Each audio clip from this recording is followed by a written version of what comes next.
नमस्कार। आज हम बात करने वाले हैं उन कमाल के भारतीय उद्यमियों की जिन्होंने सच में बिल्कुल शून्य से शुरुआत की और अपने दम पर बड़े-बड़े एम्पायर खड़े कर दिए। ये सिर्फ बिजनेस की कहानियां नहीं हैं, ये हिम्मत, जुनून और कभी हार ना मानने वाली जिद की दास्तां है। तो चलिए एक बहुत ही सीधे सवाल से शुरू करते हैं। आखिर ये सफलता का असली राज है क्या? ज्यादातर लोग ये सोचते हैं कि भाई पैसा होना चाहिए, बड़े बड़े कनेक्शंस होने चाहिए या फिर किस्मत का साथ होना चाहिए। लेकिन जरा सोचिए, क्या हो अगर असली राज कहीं और नहीं बल्कि हमारे सोचने के तरीके में ही छिपा हो। ठीक है, तो उन कहानियों में गोता लगाने से पहले ये समझना बहुत जरूरी है कि वो मनोवैज्ञानिक नींव क्या है जिस पर ये सारी सफलताएं टिकी हैं। इसे हम कह सकते हैं द सक्सेस माइंडसेट। और इस माइंडसेट का जो कोर आइडिया है वो है ग्रोथ माइंडसेट। ये कॉन्सेप्ट मनोवैज्ञानिक कैरल ड्वेक के रिसर्च से आया है। इसका सीधा सा मतलब है ये मानना कि हमारी काबिलियत और हमारी समझ कोई पत्थर की लकीर नहीं है। इसे हम मेहनत और लगन से बिल्कुल विकसित कर सकते हैं। और यही सोच हमें सीखने के लिए हमेशा तैयार रखती है और मुश्किलों में भी डटे रहने की जबरदस्त ताकत देती है। अच्छा, अब यहाँ देखिए, ये दोनों के बीच का फर्क कितने साफ तरीके से दिखाया गया है।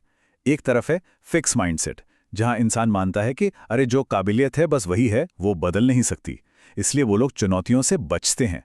और दूसरी तरफ है ग्रोथ माइंडसेट। ये लोग चुनौतियों को एक मौके की तरह देखते हैं, मुश्किलों से सीखते हैं और मानते हैं कि मेहनत करके ही किसी भी चीज में महारत हासिल की जा सकती है। चलिए अब देखते हैं कि ये ग्रोथ माइंडसेट असल जिंदगी में कैसा दिखता है। अब हम कुछ ऐसी जबरदस्त कहानियों पर नजर डालेंगे जहां लोगों ने वाकई में अविश्वसनीय मुश्किलों को पार किया। तो सबसे पहले मिलिए पैट्रिशा नारायण से। उनकी कहानी शुरू होती है एक असफल शादी के बाद। हालात बहुत मुश्किल थे, 2 बच्चों की जिम्मेदारी थी और बस किसी भी तरह गुजारा करने की एक जिद थी। तो उन्होंने क्या किया? उन्होंने मरीना बीच पर एक छोटे से ठेले से स्नैक्स बेचना शुरू किया। और अंदाजा लगाइए, उनके पहले दिन की कमाई क्या थी? सिर्फ 50 पैसे, वो भी एक कप कॉफी बेचकर। जी हां, आपने सही सुना, सिर्फ 50 पैसे। लेकिन वो उन 50 पैसों पर रुकी नहीं। उसी एक कप कॉफी से जो सफर शुरू हुआ वो उनकी अटूट मेहनत से एक मल्टी करोड़ रेस्टोरेंट चेन तक पहुंचा।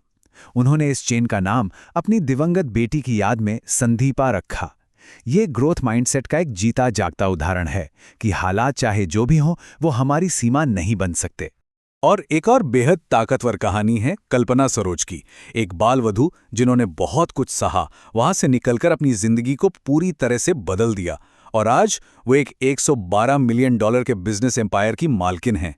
ये कहानियां सिर्फ हमें प्रेरणा नहीं देती, बल्कि इस बात का पक्का सबूत है कि हमारा अतीत हमारा भविष्य तय नहीं कर सकता, अगर हमारा माइंडसेट सही है तो।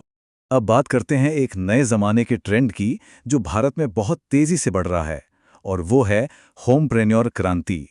खासकर उन महिलाओं की जो अपने घर को ही अपने बिजनेस का हेडक्वार्टर बना रही हैं। ये हैं कृष्णा यादव। जब उनके पति की नौकरी चली गई और परिवार पर आर्थिक संकट आ गया तो उन्होंने एक फैसला किया, सिर्फ 500 रुपए से अचार का बिजनेस शुरू करने का।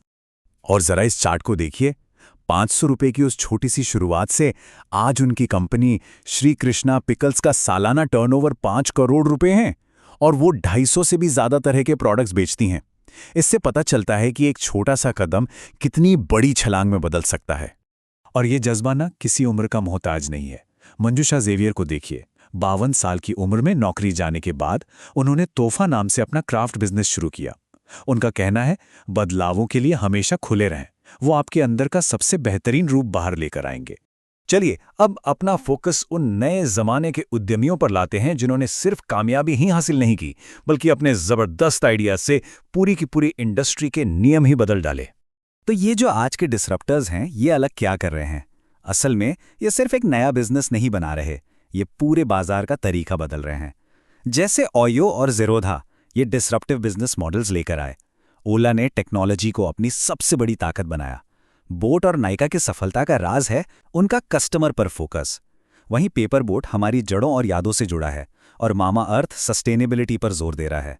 मतलब ये सब सफलता के नए नियम लिख रहे हैं। इसका एक सबसे बेहतरीन उदाहरण है ज़ीरोधा के निखिल कामत। सोचिए, 14 साल की उम्र में स्कूल छोड़ दिया ताकि स्टॉक ट्रेडिंग कर सकें। 17 की उम्र तक एक कामयाब ट्रेडर बन गए और फिर 2010 में ज़ीरो ब्रोकरेज जैसे क्रांतिकारी आइडिया के साथ ज़ीरोधा की शुरुआत की। आज उन्होंने लाखों भारतीयों के लिए निवेश को बेहद आसान बना दिया है। और भला फाल्गुनी नायर को कौन भूल सकता है?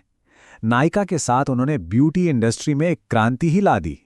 उनका जो ऑनलाइन और ऑफलाइन स्टोर्स का मिलाजुला मॉडल था, उसने ग्राहकों को एक बिल्कुल नया अनुभव दिया और साथ ही उन्होंने महिला उद्यमियों की एक पूरी नई पीढ़ी को ताकत दी। तो इन सभी कमाल की कहानियों से हम क्या सीख सकते हैं? चलिए इन सब बातों का निचोड़ निकालते हैं और उन्हें कुछ ऐसे कदमों में समझते हैं जिन्हें कोई भी अपना सकता है। तो देखिए, सबसे पहली और सबसे जरूरी बात है एक ग्रोथ माइंडसेट को अपनाना। ये विश्वास रखना कि हम सीख सकते हैं, हम बेहतर बन सकते हैं। दूसरा, चुनौतियों से घबराना नहीं, बल्कि उन्हें गले लगाना। हर झटके को एक सीख के तौर पर देखना, ना कि हार के तौर पर। तीसरा, शुरुआत छोटी हो तो भी चलेगी, बस लगातार लगे रहना जरूरी है। 50 पैसे की कॉफी या 500 रुपए का निवेश भी एक बड़े साम्राज्य की नींव रख सकता है ना? और चौथा, हमेशा कुछ नया सोचना, कुछ नया करना, किसी पुरानी समस्या का नया समाधान ढूंढना। बस यहीं से इनोवेशन की शुरुआत होती है। जैसा कि किसी ने कहा है, कठिनाई अक्सर सफलता की कहानी का पहला अध्याय होती है। और आज हमने जितनी भी कहानियां देखी, वो सभी इस बात को सच साबित करती हैं। इन सभी उद्यमियों की कहानियां बस एक पहले कदम से शुरू हुई थीं। सवाल ये है कि वो पहला कदम कौन सा होगा? इस पर जरूर सोचिएगा। हमारे साथ जुड़ने के लिए धन्यवाद।